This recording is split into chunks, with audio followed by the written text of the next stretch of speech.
How is Beyblade going to affect LeBron James' legacy now? Beyblade is no longer fun. Hi, local main character Zepp here, and to clarify what that statement meant, translated more accurately from Japanese, it's something along the lines of, this is no longer child's play, this is no longer a game.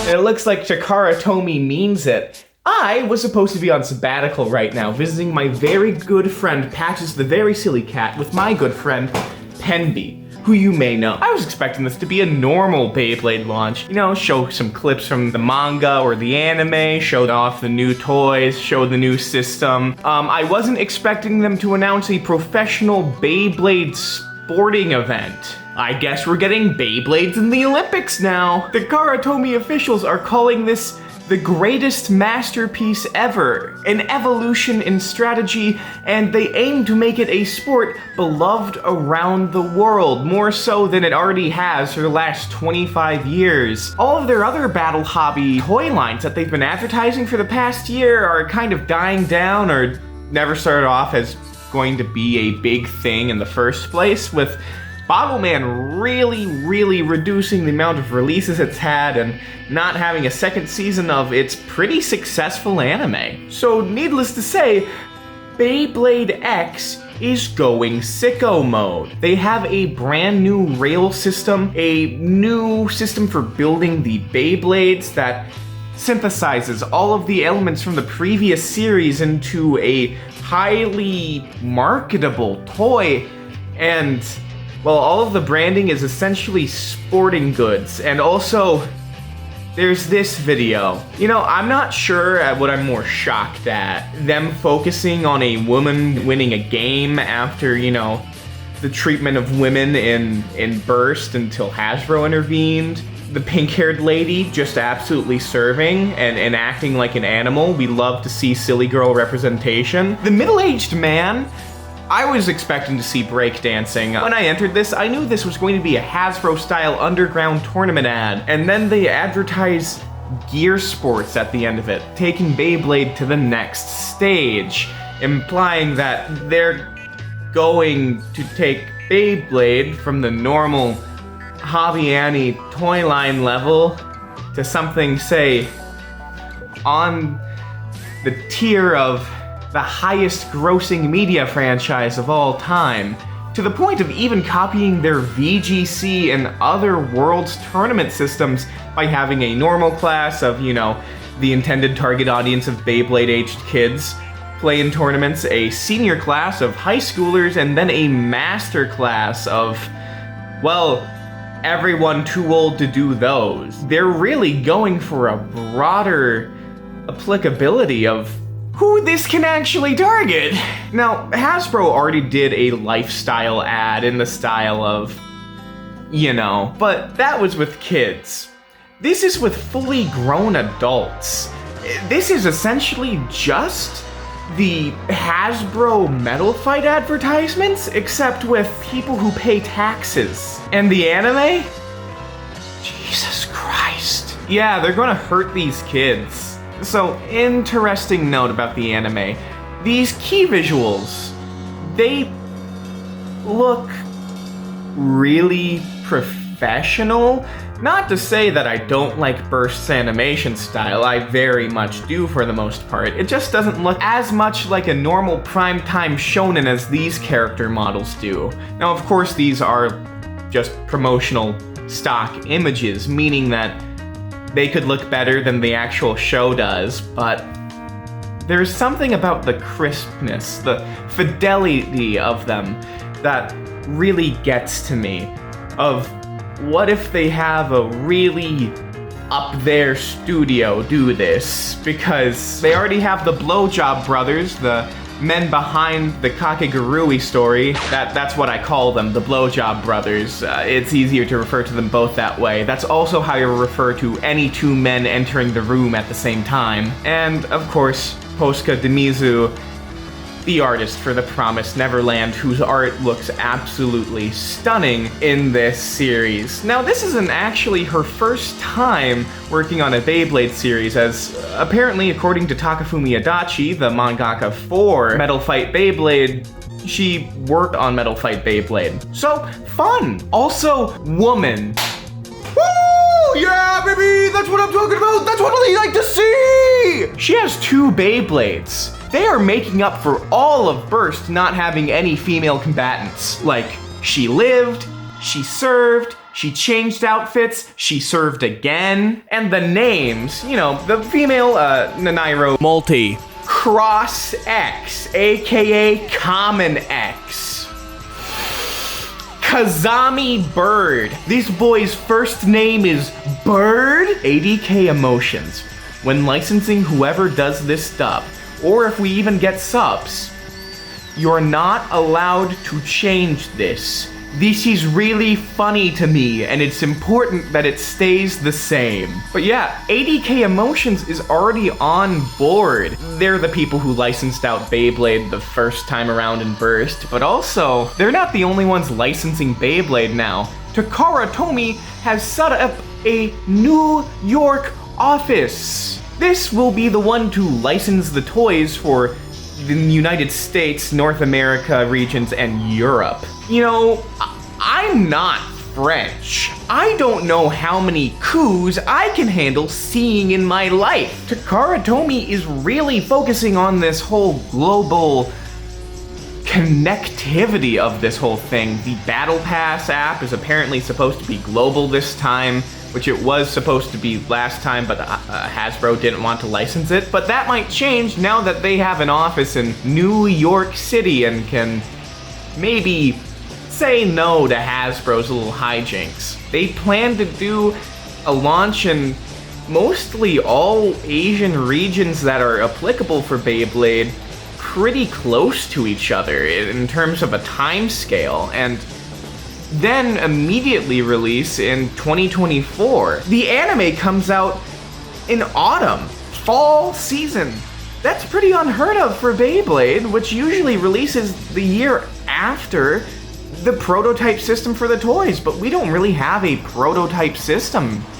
We're just coming out swinging. The Extreme Dash rail system really implies this high mobility and speed to battle that we just didn't have in Burst because the bays got too heavy, but now there's an actual system to force the bays to interact in a more energetic way. There's multiple ways to knock out a Beyblade, including the return of a somewhat diminished burst system. Beyblades are now split into 3 parts: the blade, the ratchet, and the bit. The blade being the metal contact points, the ratchets being named after how many blades are on them, and then how high they are, so the return of Metal Fight type height gimmicks. And then the bit, which latches onto the side of the arena, those toothed rails, to, do that. They're also the standard bottom part of the Beyblade that determines how it moves around the arena, and it also determines the burst resistance of the bay. Also, the naming scheme for this series is essentially just Metal Fight, which is the most successful Beyblade season, really. Just 460F. That says all we need to know. The number of blades, how tall it is, and it's a flat tip. This is all we've ever needed. Now, what I think is interesting to note is that all of this seems very Hasbro-esque. The rail system, which Hasbro is not unfamiliar with, except, you know, this one actually works. There's pockets in the arena. The packaging is somewhat similar to what Hasbro does, and also they're using renders in the boxes in the same way that Hasbro has been doing for the past few years. The app has some kind of game to it apparently, and while this isn't really Hasbro related, they've teamed up with an amusement park to make this machine that leaves Beyblade Burst style energy trails in the Beyblade's movement path, which means, God, they're really trying to make Hobby Annie real, huh? They've taken Hasbro's focus on more spectacle and infused it into their work in a more positive way, I think, for audience retention if this is going to be some kind of gear sports. It's like they're trying to meet Hasbro halfway, and if Hasbro doesn't meet them halfway, then they'll meet them in a duel in the town square at noon, where they will shoot Hasbro dead on the spot, and then, I don't know, distribute through Tomy, their proprietary global distribution system. Now, Hasbro and Takara Tomy's relationship is very interlocked, with Takara Tomy making all of the Transformers for them and then Hasbro selling them. I don't know if Hasbro would willingly give up Beyblade unless if they were offered something of similar value, or if Takara Tomy said, "We are giving you everything you want, just make them to the specifications, release the Baylogger. Sorry, this shit looks like the Battle Pass this time. We're giving you all the tools you need to succeed, so succeed." Takara Tomy's whole global plans really hinges on Hasbro actually collaborating with them, or them just not collaborating at Hasbro at all and handling the distribution firsthand. And with a New York branch of Takara Tomy licensing operations, we could just have Tomy release these bays to the specifications they need for this global success.